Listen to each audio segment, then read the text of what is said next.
मिट्टी का मटका और परिवार की कीमत सिर्फ बनाने वाले को ही पता होता है, तोड़ने वाले को नहीं। उबलते पानी में कभी परछाई नहीं दिखती, ठीक उसी प्रकार परेशान मन से समाधान भी नहीं दिखते। शांत रहिए, सभी समस्याओं का हल मिल जाएगा। दोस्तों गुड मॉर्निंग, सुप्रभात। यह है आपका अपना प्रिय आरजे आदि कश्यप मुंबईचा माणूस और आपके लिए लेकर आया है आपका मनपसंद program episode number 146 positive karma. आज दिन है 2 अक्टूबर यानी कि गांधी जयंती, दिन है शुक्रवार और मैं आपको यह रिकॉर्डिंग सुना रहा हूं बेंगलुरु से। Happiness is not getting what we want, it is about loving what we have and being thankful to God for it. Most of the people are devoted of what we possess. दोस्तों किसी भी व्यक्ति से अत्यधिक लगाव हानिकारक होता है, क्योंकि लगाव उम्मीद की ओर से ले जाता है और उम्मीद दुख का कारण बनती है। सुप्रभात। जीवन में सभी लोग किसी ना किसी पर भरोसा करके जीते हैं। हमेशा यही कोशिश करें कि जो लोग आप पर विश्वास करते हैं उनका विश्वास कभी ना टूटे। दोस्तों यह है आपका अपना प्रिय आरजे आदि कश्यप मुंबईचा माणूस और आपके लिए लेकर आया है आपका मनपसंद program positive karma episode number 146 2 October Friday Bengaluru से। दोस्तों अब मैं मिलता हूं एक छोटे से ब्रेक के।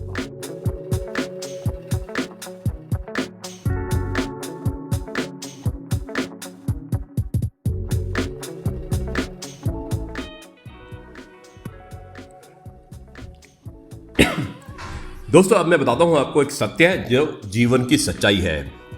40 साल की अवस्था में उच्च शिक्षित और अल्प शिक्षित एक जैसे ही होते हैं।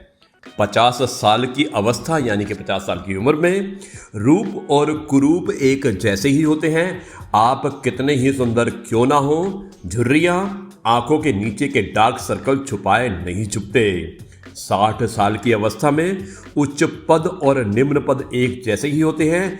चपड़ासी भी अधिकारी की सेवा निवृत्त होने के बाद उनकी तारीफ और उनकी तरफ देखने से कतराता है। दोस्तों 70 साल की अवस्था में बड़ा घर और छोटा घर एक जैसे ही होते हैं, क्योंकि घुटनों का दर्द और हड्डियों का गलना आपके बैठे रहने पर मजबूर कर देता है। आप छोटी जगह में भी गुजारा कर सकते हैं। 80 साल की अवस्था में आपके पास धन का होना या ना होना एक जैसे ही होता है। अगर आप खर्च करना भी चाहें तो आप नहीं पता कि वहाँ पर खर्च करना है और कहाँ पर खर्च नहीं करना है। दोस्तों 90 साल की अवस्था में सोना और जागना एक जैसे ही होता है, क्योंकि जागने के बावजूद भी आपको नहीं पता कि आपको क्या करना है। अतः जीवन को सामान्य रूप से ही लेना चाहिए, क्योंकि आगे चलकर एक दिन हम सब की यही स्थिति होने वाली है। इसलिए चिंता टेंशन छोड़कर मस्त रहे, स्वस्थ रहे, और यही जीवन है और यही इसकी सच्चाई है। दोस्तों कल खुशियों की दुकान बंद रहेगी, समझदारों के लिए बस इतने ही शब्द काफ़ी हैं। अब मैं मिलता हूँ छोटे से ब्रेक के बाद और आपको सुनाता हूँ एक कहानी जो मेरे पार्ट होता है, एक ज़रूरी हिस्सा होता है, जो हमारा आखिरी हिस्सा होता है हमारे इस प्रोग्राम का। यह है आपका अपना प्रिय आरजे आदि कश्यप मुंबईचा माणूस और आपके लिए लेकर आया है आपका मनपसंद program positive karma episode number 146। आज दिन है शुक्रवार 2 अक्टूबर गांधी जयंती और मैं आपको ये प्रोग्राम प्रसारित कर रहा हूँ बेंगलुरु से। तो मिलते हैं एक छोटे से ब्रेक के।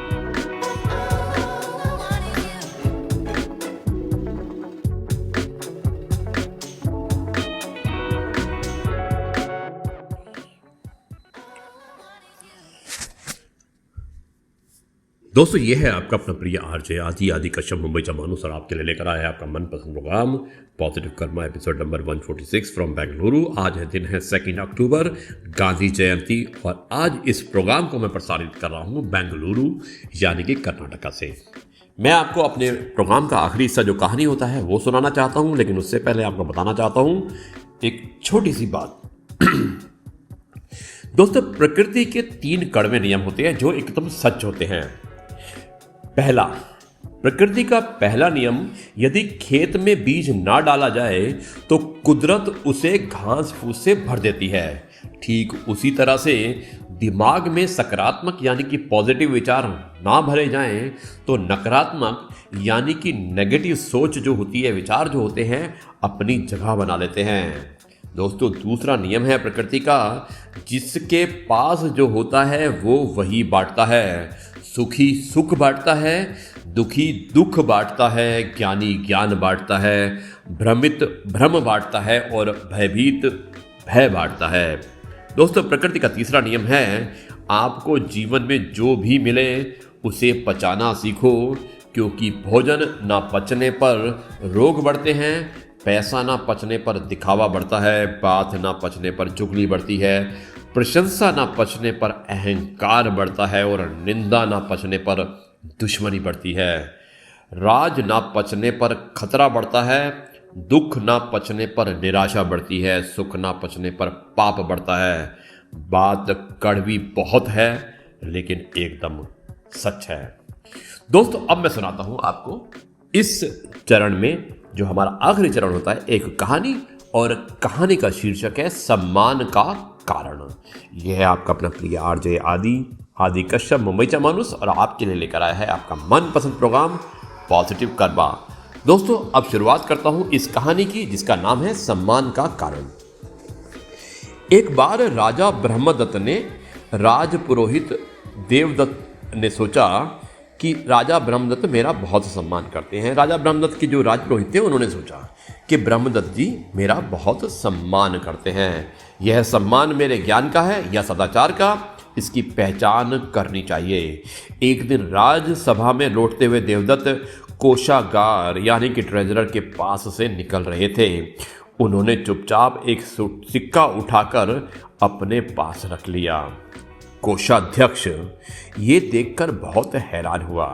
ये सोचने लगा, देवदत्त जैसे महान व्यक्ति ने सिक्का क्यों उठाया होगा, और उठाया है तो अवश्य कोई प्रायोजन होगा।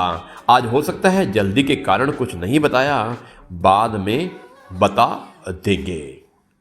दूसरे दिन भी देवदत्त ने यही किया। कोषाध्यक्ष आज भी धैर्य बनाए रखा और तीसरे दिन भी देवदत्त ने मुट्ठी भर कर स्वर्ण मुद्राएं उठा ली। अब कोषाध्यक्ष से नहीं रहा गया, जो ट्रेजरर था उससे नहीं रहा गया। उसे दाल में कुछ काला नजर आया। उसने तत्काल सिपाहियों को बुलाकर देवदत्त को गिरफ्तार करा दिया। दोस्तों, दूसरे दिन देवदत्त ने यही किया। कोषाध्यक्ष आज भी धैर्य बनाए रखे था और इस तरह से ये चलता रहा। अब दूसरे दिन उसे राजा के समक्ष भी पेश किया गया, क्योंकि ये रोज कुछ कर रहे थे। सभी चकित थे, इतना बड़ा विद्वान और ऐसी चोरी।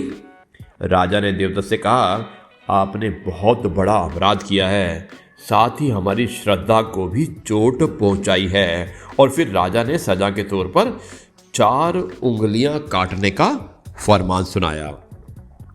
फैसला सुनने के बाद देवदत्त मुस्कुराए। उन्होंने कहा, मैंने धनवान बनने की इच्छा से चोरी नहीं की थी। मैं तो यह जानना चाहता था कि आप मेरा सम्मान ज्ञान के कारण करते हैं या सदाचार के कारण। मैंने परीक्षा ली है। मेरा ज्ञान तो जितना कल था उतना आज भी है। 2 दिन में फर्क सिर्फ इतना आया कि मेरा सदाचार खंडित हुआ। इसके कारण मुझे सजा मिली है। राजा को पूरा माजरा समझ में आ गया था। उन्होंने देवदत्त को सम्मान सहित आज़ाद कर दिया। दोस्तों, इस कहानी का सारांश यही है कि ज्ञान, धन, सौंदर्य इत्यादि थोड़ी देर को अवश्य सम्मान दिला सकते हैं, परंतु बिना सदाचार और सद्व्यवहार के सम्मान को स्थिर नहीं रख सकते हैं। जबकि सदाचार और सद्व्यवहार अकेले भी किसी को सम्मान दिलाने और उसे स्थिर रखने में सक्षम हैं। दोस्तों, यह है आपका अपना प्रिय आरजे आदि कश्यप फ्रॉम मुंबई चा मानुस, और आपके लिए लेकर आया है आपका मन पसंद program positive karma, episode number 146। और आज ये प्रोग्राम, जो कि 2 अक्टूबर फ्राइडे का दिन है, आपको प्रसारित कर रहा है, ब्रॉडकास्ट कर रहा है फ्रॉम बेंगलुरु, जो कि राजधानी है कर्नाटका की। और अब मैं इस कार्यक्रम को यहीं पर समाप्त करता हूं, और कल आपसे फिर मुलाकात होगी एक नए प्रोग्राम, नई कहानी, नए किस्से और नई सोच के साथ।